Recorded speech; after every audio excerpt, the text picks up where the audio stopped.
day, human Latios. So this is LatiosAzurill, and welcome to Season 4 of the Western Pokemon League. So, in our Week 1 battle, the Philadelphia Froakies face Storm Playz and the San Diego Sneasels. So, our team this season is Cresselia, Volcarona, Rotom Wash, Azumarill, Chansey, Mamoswine, Togekiss, Mimikyu, Magnezone, Chinchino, and Mega Latios.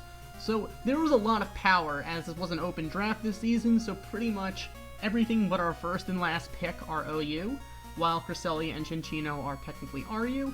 So, we do have that. This team, I see some definite potential with this stuff. There are a bunch of different fun ways we can run different Pokemon that our opponents may or may not see coming. For this battle, I knew that my opponent was going to have the Manaphy, so I was running Sap Sipper Azumarill, so basically, I could easily take an Energy Ball from that thing, which usually huge power is the way I would go. But in this particular case, I kind of just wanted to do it just for the fun of it. Although then again, my opponent also had the Ferrothorn. But because Storm actually drafted both Scizor and Ferrothorn, I actually was running HP Fire on the Mega Latios because I can outspeed a Bug Bite and pretty much anything from the Ferrothorn. If the Scizor went for a Bullet Punch at outspeed, with Technician it would still hurt, but probably not gonna go, but you probably wouldn't go for the Bullet Punch if you can just go for the stab Bug Bite, once again with the Technician boost. None of my Pokemon are really would appreciate a Gyro Ball, except maybe Volcarona, but I figure he probably has some kind of an answer for Volcarona. He's not gonna send in a Ferrothorn against Volcarona, so I wanted HP Fire on something. Mimikyu is kind of, Mimikyu is a nice answer for I guess, the Alakazam having Shadow Sneak, but mostly it's just, I mean, I could play rough on the Absol, plus given the fact that I do get a free Disguise on the first move, I don't have to worry about getting getting killed with a Sucker Punch. Plus, Sucker Punch isn't that great this generation anyway compared to the past. So, I mean, I could probably take a hit or two from that Mega Absol, though it is still a Mega Absol, don't get me wrong, and plus it's only neutral to begin with. Rotom is basically just, it's your average solid Pokemon. It's a decent answer for Manaphy. It's pretty much a decent solution for the dealing with the Infernape. Although then again, Mimikyu also is a safe switch to go into the Infernape from expecting close combat. But then again, Mimikyu wouldn't really appreciate a Flare Blitz, don't get me wrong. So Latios definitely could handle that. But the interesting thing on this team is the Togekiss.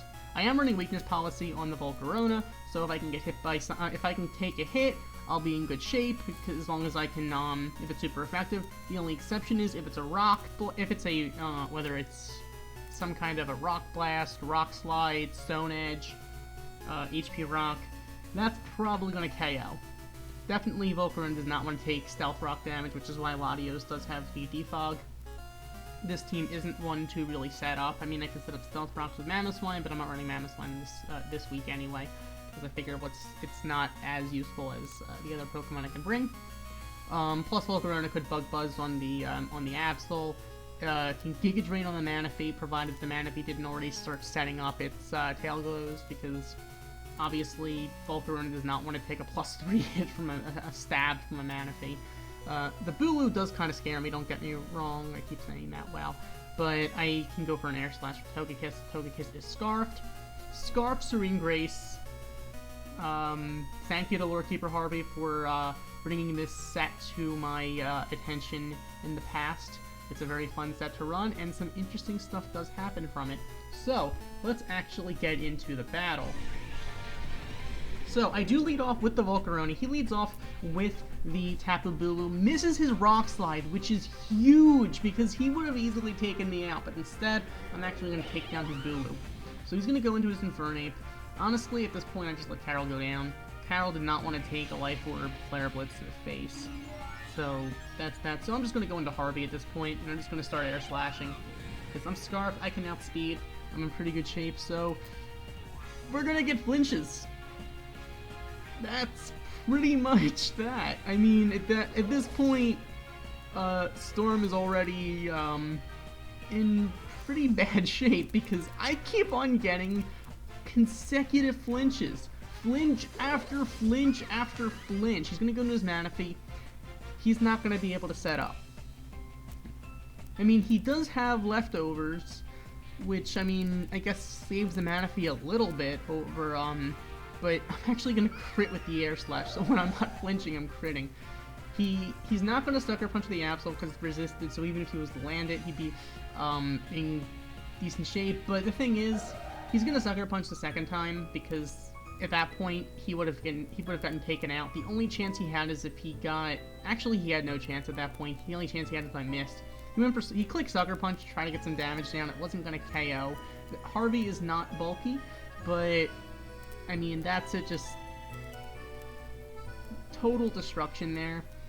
You cannot underestimate Serene Grace because you really can't. That is, I mean, I did run some calculations, and the likelihood of all of these flinches is very low. Granted, there were a couple KOs in the mix that may or may not have actually resulted in flinches, though there was the one crit. Togekiss came through in this battle. That is the bottom line. It is hacks, and it is glorious. I am so sorry to Storm Playz for that happening, because I would not want to be on the other end of that. Then again, there is that 60% chance of flinch every turn, although then again, getting it every time is unlikely when you get down to it. I mean, getting the flinch twice in a row is already only a 36% chance, though you also have to keep in mind there is a 95% accuracy, so there's that 5% chance that Air Slash could always miss. So there's not too much I can say other than Togekiss came through in this battle. So definitely now on the board for going for that MVP title possibly this season. Though I'm not going to likely bring it next week because we will be facing next time a Jirachi. So, revenge anyone? So, thank you for watching. As always, like, comment, and subscribe, and I'll see you guys next time. Goodbye.